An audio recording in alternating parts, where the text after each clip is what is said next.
Hello दोस्तों, welcome to back your classes to education. आपका अपनी क्लासेस टू एजुकेशन में स्वागत है।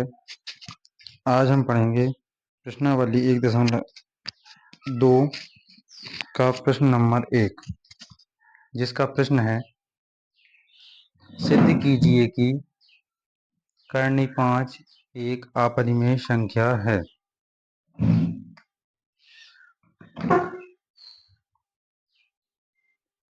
हमें सिद्ध करना है कि करनी 5 एक अपरिमेय संख्या है। जैसा कि हम प्रश्न पढ़ चुके हैं, तो हमें क्या सिद्ध करना है? करनी 5 एक अपरिमेय संख्या है। तो इसके लिए हम जिस विधि का यूज करेंगे वह विधि है विरोधाभास विधि। हमें सिद्ध करना है कि करनी 5 एक अपरिमेय संख्या है। आइए हम अपना सवाल सॉल्व करते हैं। हल हमें क्या सिद्ध करना है वो लिखेंगे। हमें सिद्ध करना है, सिद्ध करना है कि करनी 5 एक अपरिमेय संख्या है। तो हमें इसे सिद्ध करने के लिए हम विरोधाभास विधि का यूज करेंगे। इसे सिद्ध करने के लिए सिद्ध करने के लिए विरोधाभास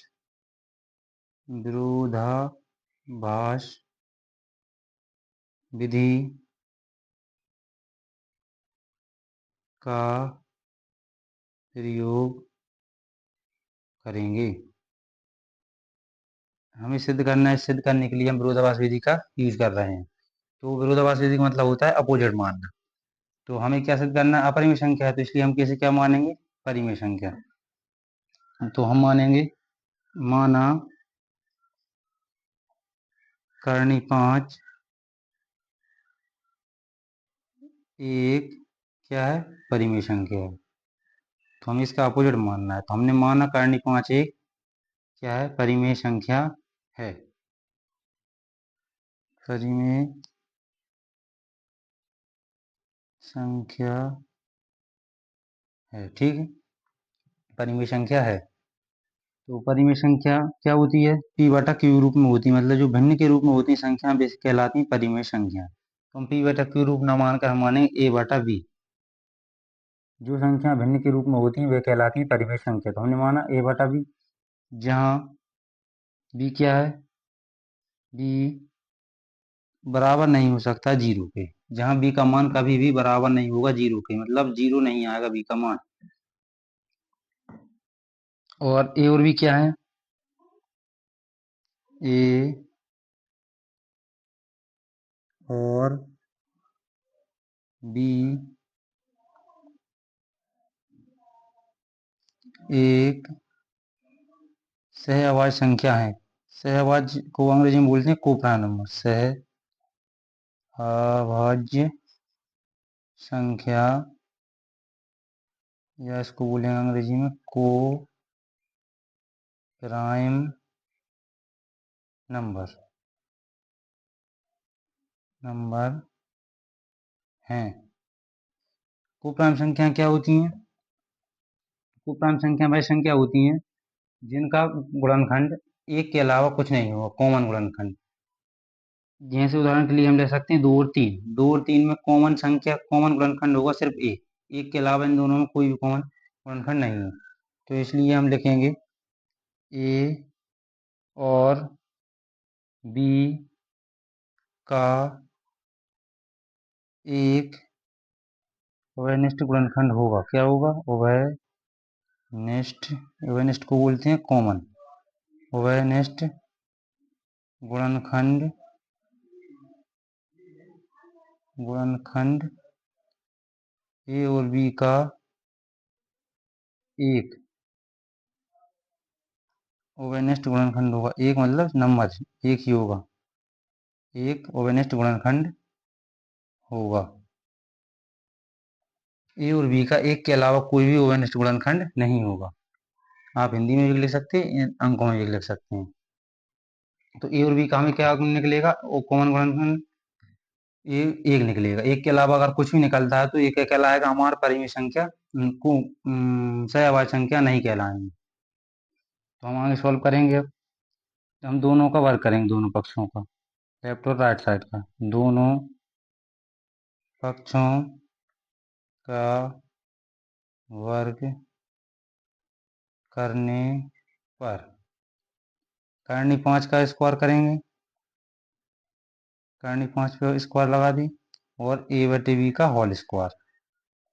करनी 5 का स्क्वायर करेंगे तो आएगा 5, क्यों 5, करनी 5 दो बार लिखा आएगा तो अंदर क्या हो जाएगा 25, 25 को निकालेंगे हम दोबारा तो क्या आएगा 5, और ए का स्क्वायर ए स्क्वायर बटे बी स्क्वायर।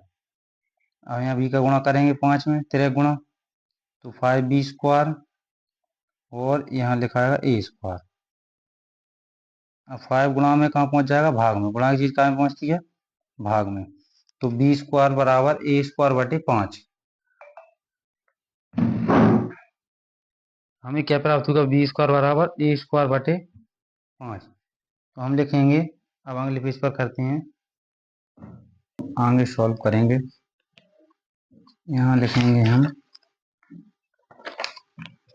बी स्क्वायर बराबर ए स्क्वायर बटे 5।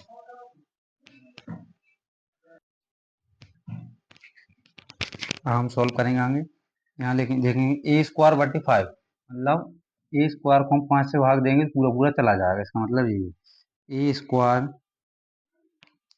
5 से विभाज्य है,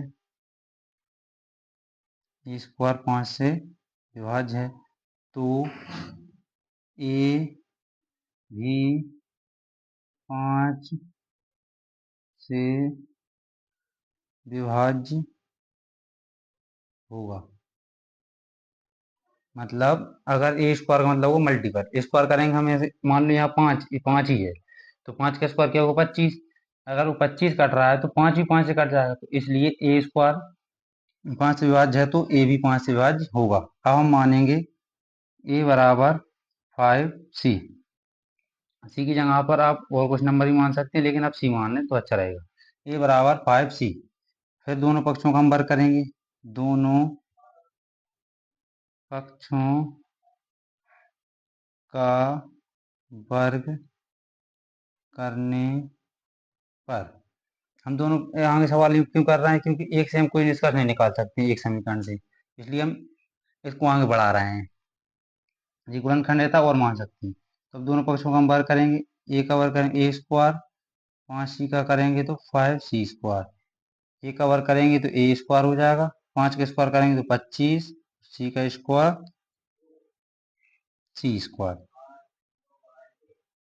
अब ए स्क्वायर का मान समीकरण एक से देखेंगे, ए स्क्वायर हमारे समीकरण एक से ए स्क्वायर का मान है 5b स्क्वायर, तो हम इसको रखेंगे। ए स्क्वायर जगह हम क्या रख देंगे, 5b स्क्वायर बराबर 25c स्क्वायर। 5 के पहाड़े में दोनों नंबर आते हैं, देखें आप, 5 एकम 5 पचम 25, ये कट गए तो हम इसको काट देंगे, ठीक है। तो हमने काटा, यहाँ का लिखेंगे अब बी स्क्वायर बराबर 5c स्क्वायर। अब 5 का में गुणा में, तो गुणा की चीज का पहुंचते पसंद करने पर भाग में, तो 5 आ जाएगा बी स्क्वायर के नीचे, और यहाँ आ जाएगा सी स्क्वायर। तो फिर वही होगा, बी स्क्वायर अब किससे कट रहा है 5 से, तो हम वही लिखेंगे बी स्क्वायर 5 से विभाज्य है, तो बी भी 5 से विभाज्य होगा। इसको हम समीकरण 2 नाम दे देंगे, और यहाँ हम समीकरण 1 लिख लेते हैं। 5 क्या था समीकरण, बी स्क्वायर बराबर ए स्क्वायर, यह हमारा समीकरण एक। अब हम समीकरण एक और समीकरण दो की हम तुलना करेंगे। तुलना कैसे करेंगे?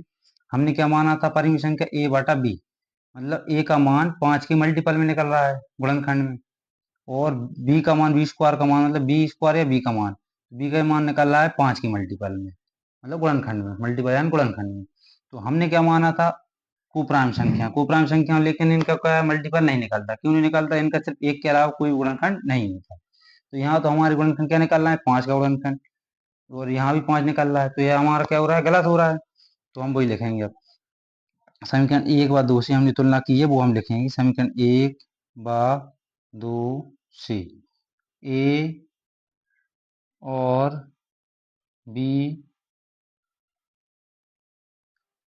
का ओहेनिस्ट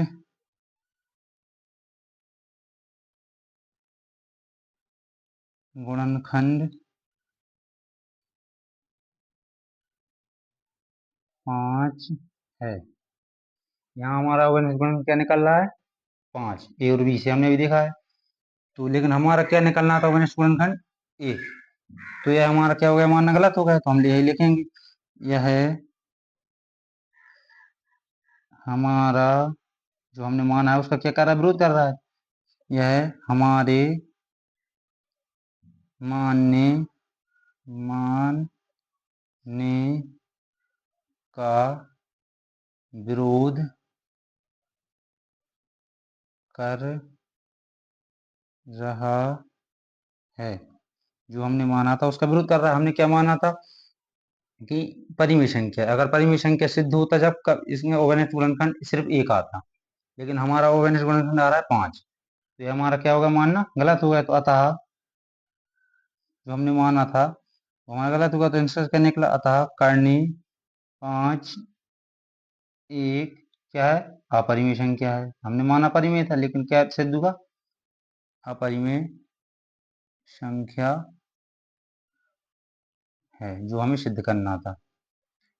अगर आपको वीडियो अच्छी लगती है तो अपने दोस्तों को शेयर करें, चैनल को सब्सक्राइब करें, लाइक